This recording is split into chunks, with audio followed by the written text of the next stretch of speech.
El director de la DEA, Terry Cole, afirmó hoy que los cárteles de la droga y el gobierno mexicano tienen una peligrosa conexión y es impensable, esto es lo que dijo, que durante la inauguración de la cumbre por una América libre de fentanilo, donde participaron más de 3,000 personas de distintos países. Cole, que durante el gobierno de López Obrador fue el representante de la DEA en México, dijo que la agencia antidrogas, dijo esto es textual, pone todo el peso en la lucha contra los cárteles, sus facilitadores, distribuidores, lavadores de dinero, proveedores de sustancias químicas y cualquier persona que se beneficie envenenando a ciudadanos estadounidenses. Esto incluye, dijo, la peligrosa conexión entre las redes de los cárteles y el gobierno mexicano, que son inseparables.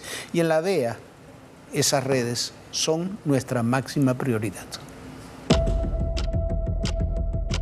El arranque de la primera cumbre para una América libre de fentanilo que se realiza en la ciudad de Orlando sirvió básicamente para dos cuestiones. La primera, afirmar que en Estados Unidos y bajo el gobierno de Donald Trump, las muertes por fentanilo cayeron un 22% en cuestión de un año. De casi 49,000 en el 2024 a poco más de 38,000 en el 2025. La segunda, la hermandad entre los carteles del narcotráfico y el gobierno mexicano. Así lo afirmó, con todas sus letras, el director de la Agencia Antinarcóticos de los Estados Unidos, Terry Cole. Ponemos todo el peso de nuestra agencia en la lucha contra los cárteles. Esto incluye la peligrosa conexión entre las redes de los cárteles y el gobierno mexicano. Son inseparables. Así de claro fue el director de la DEA en el primer día del evento, que pretende contar con más de 3,000 asistentes y que inicia justo cuando México y Estados Unidos parecen jugar a las vencidas en el tema del narcotráfico. Allá los acusan directamente. Acá, mientras pertenezcan al narcopartido Morena, los defienden indiscriminadamente. Basta recordar el caso Rochamoya y Enrique Insunza, repleto de interrogantes y contradicciones. Esta no es la primera vez que Terry Cole es así de incisivo contra el gobierno mexicano y sus nexos con grupos criminales. En junio pasado decía esto: Fentanyl is a threat like we've never seen before. The Mexican cartels, Sinaloa and CJNG, are priority number one of the DEA. En mayo el mazazo fue aún más directo.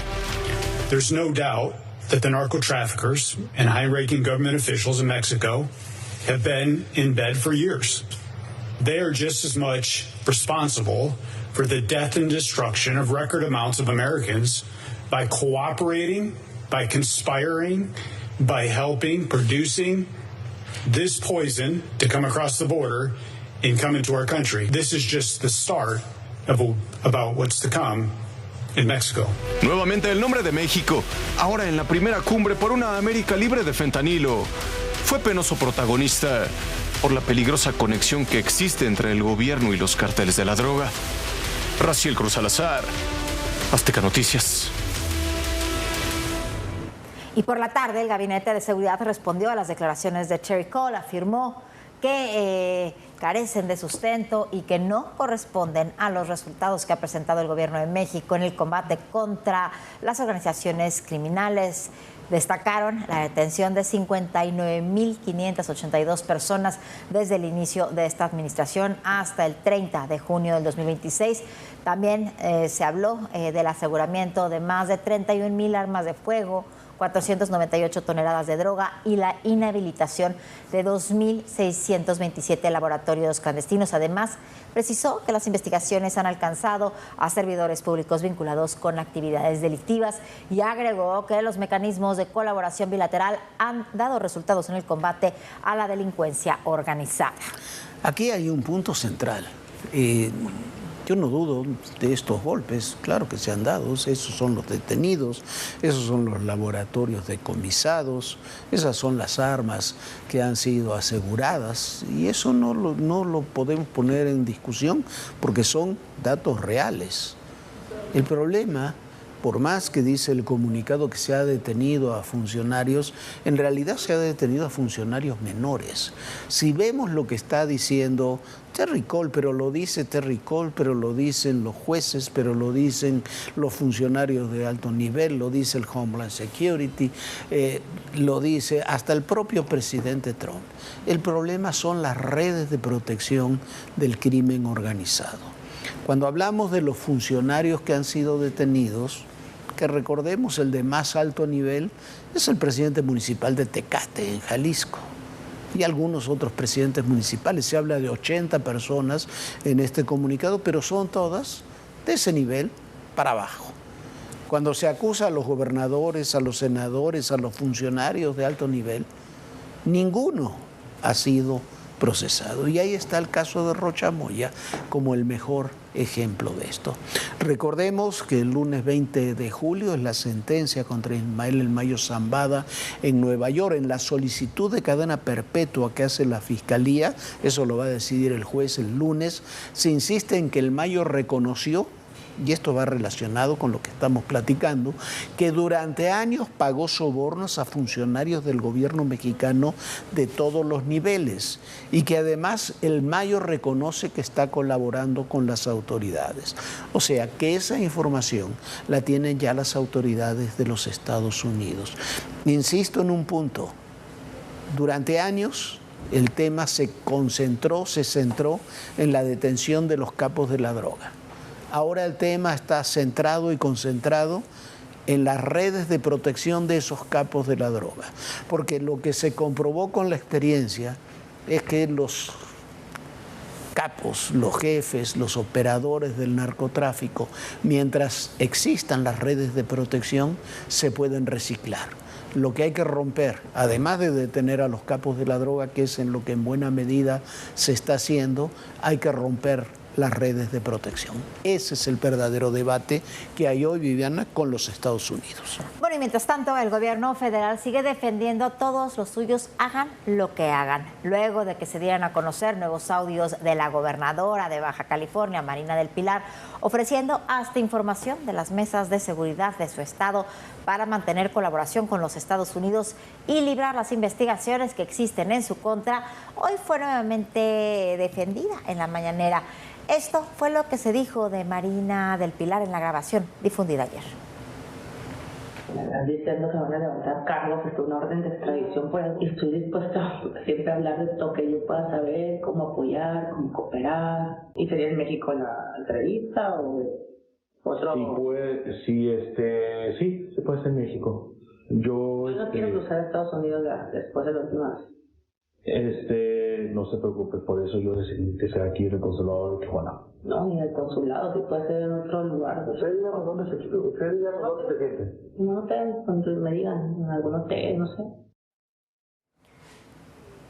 Pues bien, hoy desde Palacio Nacional dicen que la gobernadora no sabía con quién hablaba, que lo que dijo no significa que cualquiera y que quiera ella colaborar con el gobierno de los Estados Unidos, y peor aún, que en las mesas de seguridad no se maneja información sensible. ¿Usted cree que no se maneja información sensible? A ver, las mesas de seguridad son, lo decíamos en la mesa ahí de República MX con Manuel hace unos minutos, se supone que son una de las piedras angulares de la coordinación de la seguridad de la Federación y de cada uno de los estados.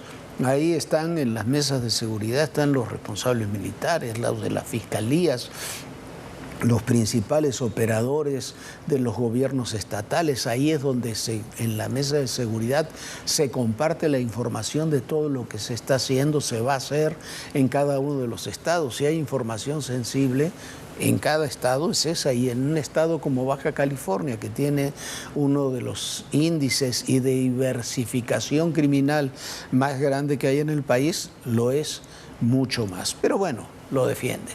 Lo cierto es que el domingo 19, miren, domingo 19 termina el Mundial, vean la final del Mundial, por supuesto, aquí por Azteca 7, pero también para muchos terminará también la tregua, o por lo menos eso es lo que se entiende que ha habido más allá de las declaraciones. La advertencia de Marwayne Mullin, del jefe, el director, del secretario de Homeland Security, luego de su reunión en Palacio Nacional en mayo pasado, cuando habló de 4 gobernadores que iban a tener problemas, ahí se están cumpliendo. Son Marina del Pilar, ahí en Baja California, Alfonso Durazo en Sonora, Américo Villarreal en Tamaulipas y Alfonso Ramírez Bedoya en Michoacán. Son los gobernadores que van a tener problemas. Eso es lo que se dijo, desde mayo ya veremos, pero son ellos y una lista muy amplia de colaboradores. En Estados Unidos hay que insistir en eso, se está preparando, se está judicializando. Esa es la palabra, ya ha pasado por un gran jurado y demás. 2 maxiprocesos, uno relacionado con el narcotráfico, con estas organizaciones criminales, con el tráfico de fentanilo, la otra relacionada con el contrabando de combustibles. Como decíamos también en la mesa hace unos minutos, no son delitos que se cometieron exclusivamente en México, se cometieron también en Estados Unidos. ¿Por qué? Por el lavado de dinero, por el tráfico que existe, por los 400.000 muertos que ha habido en los últimos años por sobredosis de fentanilo en la Unión Americana. Entonces, todo ese proceso se está llevando en los Estados Unidos, lo vamos a ver, lo vamos a comenzar a ver en las próximas semanas. Bueno, y la tarde de este martes atacaron a balazos a la regidora de Morena en Tecate, Baja California, a María de Jesús Quijada, y también a su esposo Jesús Pereira Ruiz. Imagínense nada más, murió en el lugar. La regidora fue trasladada a un hospital de Estados Unidos donde permanece en estado crítico, y de acuerdo con medios locales, la pareja se dirigía a la graduación de su hijo cuando hombres armados les dispararon. Los agresores huyeron del lugar. Ahora esperemos que esté bien la regidora, que se está debatiendo entre la vida y la muerte. Y hoy, en otro tema que la verdad nos tendría que alarmar, quedó en libertad el exdirector de Pemex, Víctor Rodríguez. Recuerda usted, acusado de violencia intrafamiliar, y de poco sirvió que todos viéramos los videos del exfuncionario golpeando, intentando ahorcar a su mujer. Pero Rodríguez tiene otros problemas mayores, incluyendo las acusaciones de haber entregado contratos por 5,000 millones de pesos a empresas que no tenían experiencia en el ramo, pero que están, por supuesto, relacionadas con el Grupo Tabasco, con Adán Augusto López y con Hernán Bermúdez Requena de la Barredora. Por lo pronto salió con una sonrisa de felicidad y de sentirse impune, que véalo usted.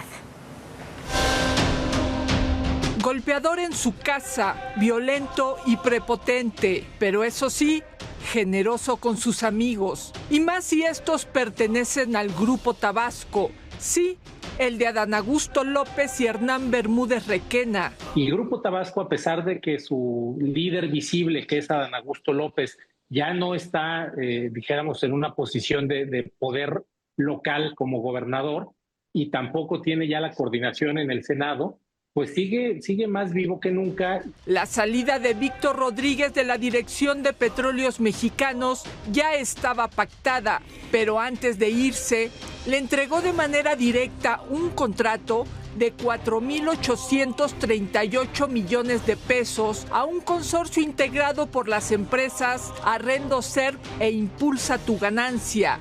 De acuerdo con una investigación del periódico El Universal, Arrendoserv fue constituida en 2013 ante la Notaría Pública número 4 de Villahermosa, entonces encabezada por Miguel Cachón Álvarez, y la cual está vinculada al Grupo Tabasco, y con Hernán Bermúdez Requena, exsecretario de Seguridad de Adán Augusto López y líder del grupo criminal La Barredora.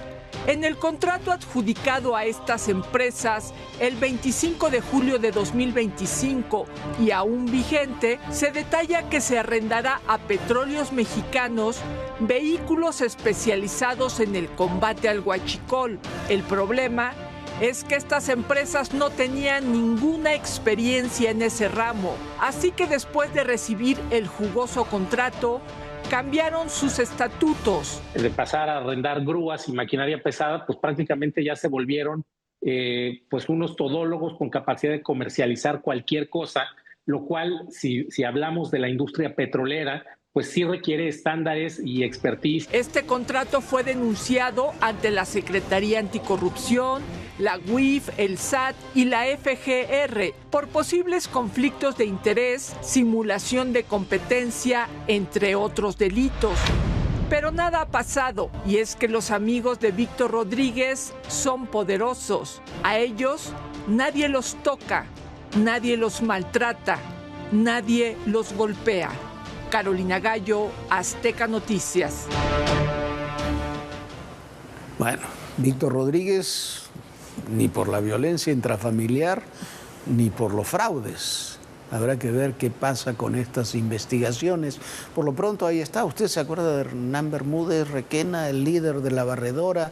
Aquel hombre que trajeron de Paraguay, hicieron mucho show, tuvo una larguísima, extrañísima escala en Tapachula. Algunos dicen que tuvo una corta visita a Palenque, pero lo cierto es que ahí está, en el penal, y no sabemos nada de su proceso. Pero el Grupo Tabasco, que fue beneficiado, imagínese usted darle 5.000 millones de pesos en vehículos especializados para el control del huachicol, del robo de combustible, a una empresa que no tiene nada que ver con eso y que jamás ha trabajado en esos ámbitos. Rentaban grúas, les dan por adjudicación directa ese contrato y se va el señor Víctor Rodríguez inmediatamente después. ¿Por qué? Porque es el Grupo Tabasco, es el grupo de Adán Augusto López, es el grupo de Hernán Bermúdez Requena, son el grupo de empresarios que se enriquecieron durante el gobierno de Adán Augusto López y que después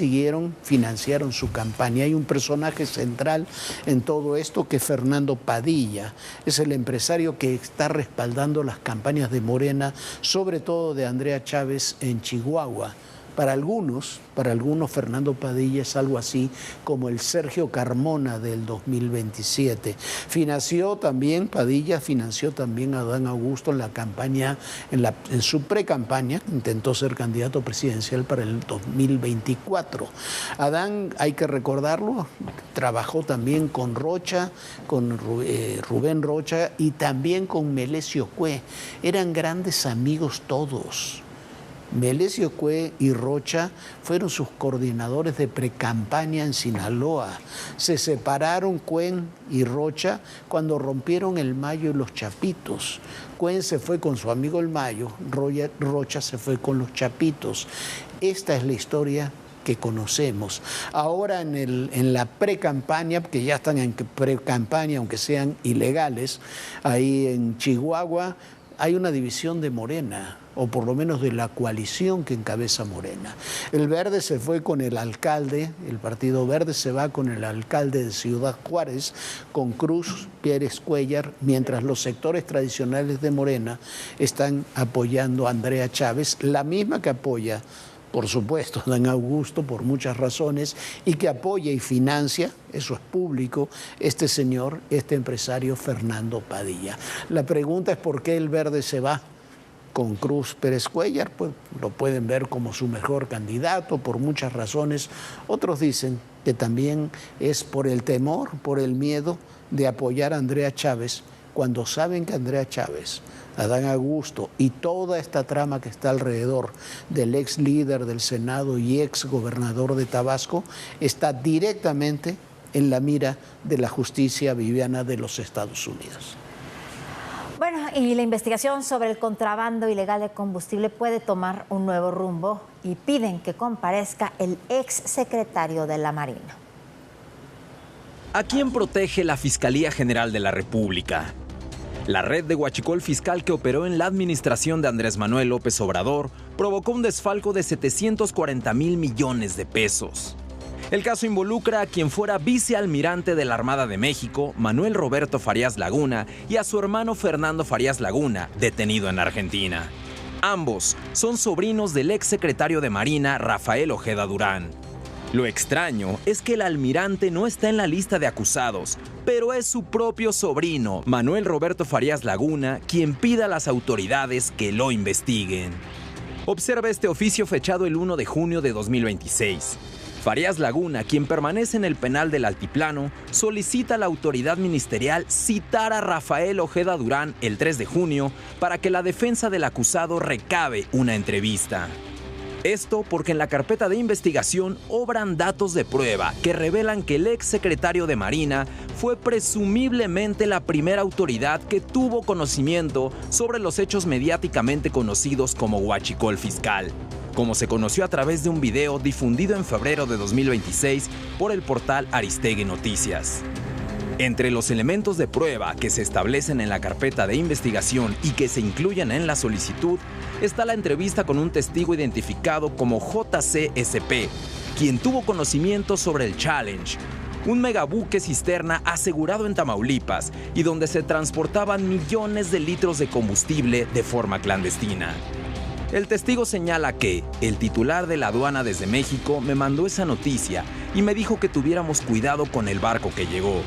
Le mandé un mensaje a Solano diciéndole que eso no estaba autorizado, que eso ya se había salido de control. Me dijo que ya le iban a hablar al secretario de Marina para decirle que era un tema de Andy, refiriéndose a Andrés Manuel López Beltrán, a ver si a él no le hacían caso. Por ello, prosigue el documento, se advierte que el ex secretario de Marina no solamente tuvo conocimiento de los hechos que la Fiscalía investiga, sino presumiblemente podría estar relacionado directamente con tales hechos, toda vez que JCSP lo refiere como el eslabón más alto al que se dirigió MK Solano para poder controlar todo aquello que se le salió de control, incluso con la amenaza de que era un tema de Andy. El documento señala que la entrevista de Ojeda Durán no solo resulta idónea y pertinente, sino necesaria, útil y directamente conducente para el esclarecimiento de los hechos. En resumen, el propio sobrino de Ojeda Durán asegura que la entrevista con su tío permitiría conocer qué información recibió sobre el huachicol fiscal y qué reportes o alertas llegaron a su conocimiento.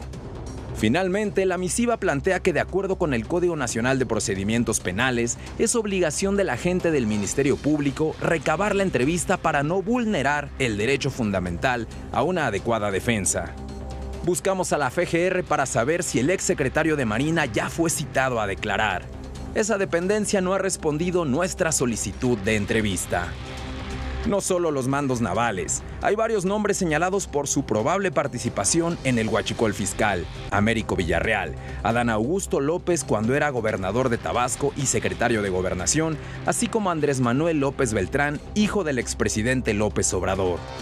Lo cierto es que no se puede entender que solo dos mandos navales y de medio rango, los hermanos Farías Laguna, hayan fraguado la red masiva de contrabando de combustible sin el contubernio con más involucrados.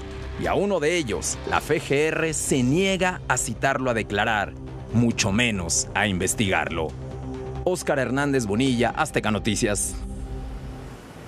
Bueno, esta trama de la que hablamos, que está relacionado también con el Grupo Tabasco, con todos estos negocios, sacó por contrabando de combustible y realizó un negocio que, según la Auditoría Superior de la Federación, alcanza los 700,000 millones de pesos.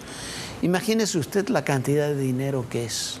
Evidentemente, yo no sé si los hermanos Farías son responsables o no de esta trama, si participaron o no en ella, probablemente sí. Lo que sí queda claro que no son los únicos responsables. Lo que sí queda claro que no puede ser un grupo de 10, 15 personas que maneje un negocio de 700,000 millones de pesos. Imagínese usted por un momento lo que es lavar todo ese dinero, facturar todo ese dinero, volverlo a invertir, llevarlo, pagar las cuentas en Estados Unidos, distribuirlo en las campañas. Tiene que haber una estructura muy cercana al Estado para poder haber realizado un negocio de esa magnitud. Y eso es lo que les preocupa. Y como bien se pregunta en el reportaje, es imposible pensar que dos hermanos de medio rango pudieron hacer absolutamente todo este negocio de manera solitaria. Y la que no se preocupa es la esposa del Chapo Guzmán, Emma Coronel, que reapareció este fin de semana cantando y como invitada VIP en el Bélico Fest. Este Bélico Fest es un festival de música en Los Ángeles, de narcocorridos tumbados y de banda que contó con más de 30,000 espectadores. Ella estaba feliz ahí. Ahí está, sin ningún problema. Ahí está la señora Emma Coronel. El tema ese de los chapitos, del Chapo en la cárcel de máxima seguridad, todos esos temas a ella no le incumbe. Estuvo un año detenida, vaya a saber a qué acuerdos llegó, y está ahí modelando, cantando, apareciendo públicamente, tratando de hacer una vida de influencer. Por lo pronto, mañana será otro día que va a estar directo o indirectamente México en la agenda de Estados Unidos, porque habrá otra cumbre, una cumbre ministerial en Washington contra el terrorismo internacional, con invitados, dicen, de 60 países. El que convoca es el secretario de Estado, Marco Rubio, y el tema del terrorismo internacional para ellos incluye en primer término, en el primer lugar, a los cárteles de la droga. Y el jueves está anunciado un mensaje a la nación del presidente Donald Trump. Se difundió mucho la información, no se ha dicho de qué se va a tratar, sobre qué va a ser este mensaje a la nación de Donald Trump. Pues habrá que estar al pendiente, pero bueno, vamos a otro tema ya, por fin, a lo divertido vamos a ir, y yo sí estoy muy triste de que termine el Mundial. Este Mundial de la FIFA 2026 ya está por concluir y lo invitamos a que mañana se sume a la programación especial que tienen aquí en Azteca 7, preparando muy temprano esta semifinal que la vamos a transmitir aquí en Azteca, y a partir de las 12:40 del día puede disfrutar de este encuentro que definirá al otro finalista, quién va a estar en la final con España, será Argentina, será Inglaterra, y bueno, todo esto con la mejor narración y los mejores analistas, por supuesto, aquí en Azteca. Y recuerde, en el poder y en la política todo, absolutamente todo es personal. Ya me adelanté, Jorge, pero bueno, estoy muy emocionada con el partido de mañana. El final del programa. Muy buenas noches, Viviana, muy buenas noches a todos ustedes.